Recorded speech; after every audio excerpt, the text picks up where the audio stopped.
Good morning बच्चों। English language skill development programme के तहत आज बच्चे कितने बजे आ गए थे आप लोग?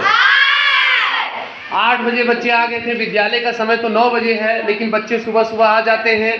तो उस प्रोग्राम के तहत बच्चों को जो है पढ़ाया जा रहा है आज फ्यूचर कॉन्टिन्यूअस टेंस। आज बच्चे कौन सा टेंस पढ़ रहे हैं?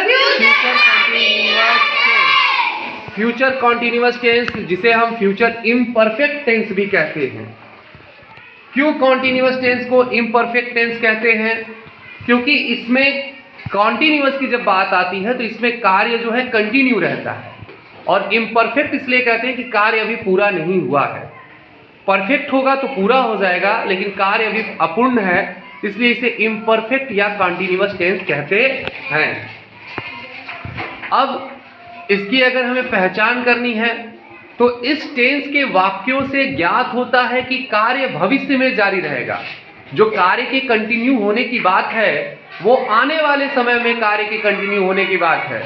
तो कार्य भविष्य में जारी रहेगा और कार्य पूरा नहीं होगा, इसीलिए तो ये इम्परफेक्ट टेंस है। कार्य भविष्य में जारी रहेगा और पूरा नहीं होगा।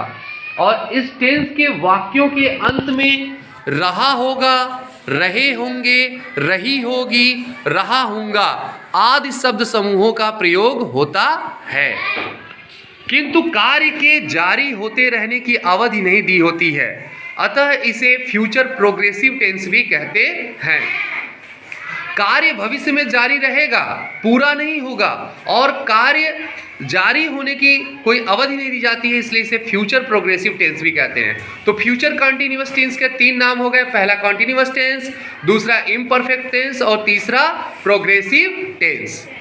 अब अगर हम फ्यूचर कॉन्टिन्यूअस टेंस को थोड़ा सा पहचानने की कोशिश करें कि कैसे हम इसे पहचानेंगे, तो देखते हैं फ्यूचर कॉन्टिन्यूअस टेंस के अफर्मेटिव या पॉजिटिव सेंटेंसेस को हम देखते हैं, और उसमें फोकस हम कर रहे हैं कम। जो कम वर्ब है, कम मीन्स क्या होता है? आना। एक चार्ट हमने बनाया जिसमें 4 चीज़ें हमने ली। Person, singular sentences, singular subject का यूज करते हुए सेंटेंसेस का निर्माण, प्लूरल सब्जेक्ट्स का यूज करते हुए सेंटेंसेस का निर्माण, और इसके रूल के बारे में लिखा गया।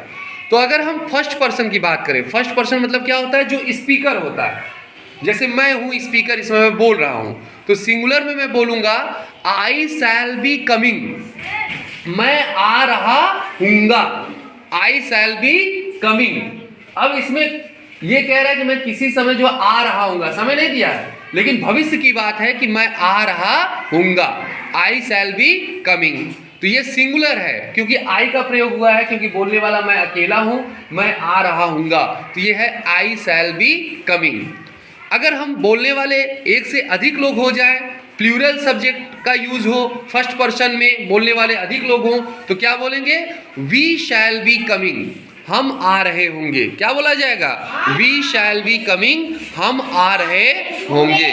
अब यहाँ से एक रूल निकलता है कि इस काल के वाक्यों में आई वी के साथ, जो फर्स्ट पर्सन के प्रोनाउन है, फर्स्ट पर्सन के सब्जेक्ट हैं, आई वी के साथ शैल बी, और जो मेन वर्ब होता है उसकी आईएनजी फॉर्म यानी प्रेजेंट पार्टिसिपल वाला फॉर्म यूज होता है।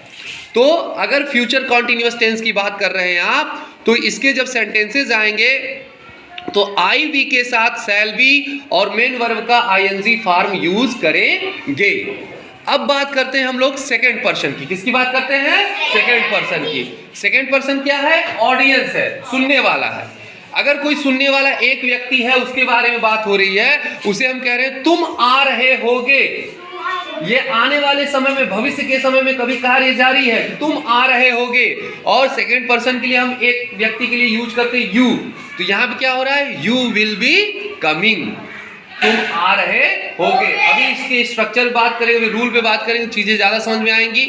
अगर एक से अधिक लोग आ रहे हैं, सुनने वाले ऑडियंस के रूप में एक से अधिक लोग आ रहे होंगे, तो क्या हो जाएगा? तुम लोग आ रहे होंगे।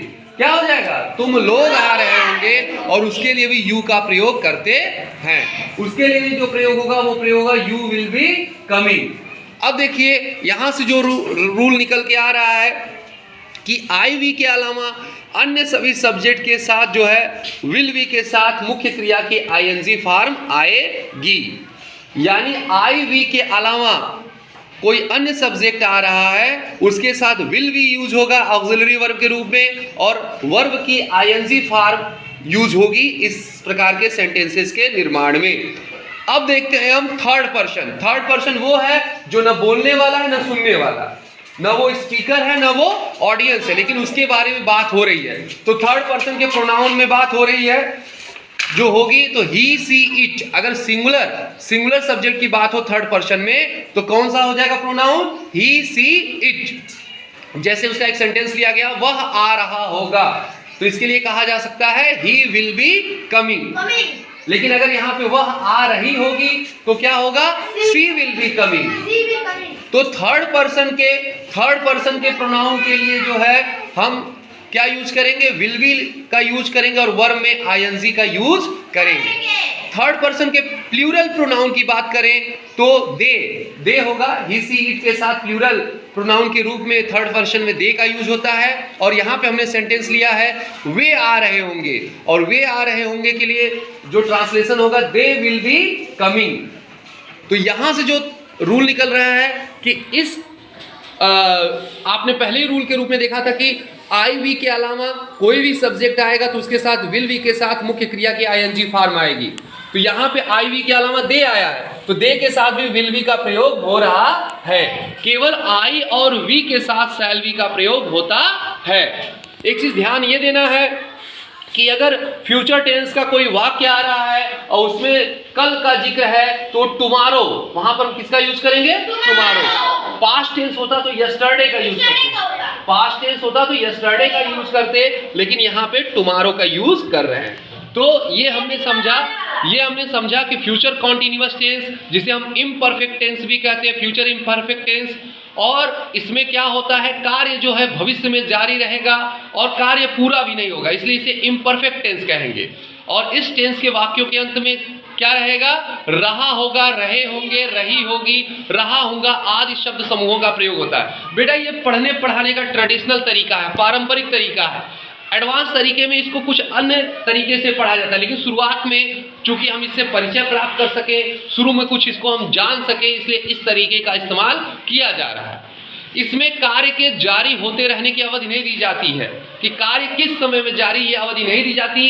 कार्य प्रोग्रेसिव होता है, प्रोग्रेस में चल रहा होता है कार्य, यानी इम्परफेक्ट होता है, कार्य कंटिन्यू होता है, इसलिए इसे फ्यूचर प्रोग्रेसिव टेंस भी कहते हैं। मैं ये नहीं कहता कि हम लोगों को एक ही बार में सारी चीज़ समझ में आ जाएंगी। मेरा उद्देश्य ये है कि आप परिचित हों और जो आपकी टेक्स्ट बुक में कहीं भी विल बी, शैल बी या इस प्रकार के सेंटेंसेस आ रहे हो तो जो थोड़ी बहुत समझ बन पा रही है आप समझें, फिर बार बार अभ्यास से हम इसको ज़्यादा अच्छे से समझ पाएंगे। तो मेरे ख्याल से आप सब लोगों को समझ में आया बेटा? कौन सा टेंस हम लोग पढ़ रहे थे? Future continuous. ठीक है, ओके। अब हम लोग प्रेयर पे जाएंगे और फिर उसके बाद क्लास में जाएंगे और कोई डाउट होगा तो फिर हम लोग क्लियर करेंगे। ठीक है, थैंक यू।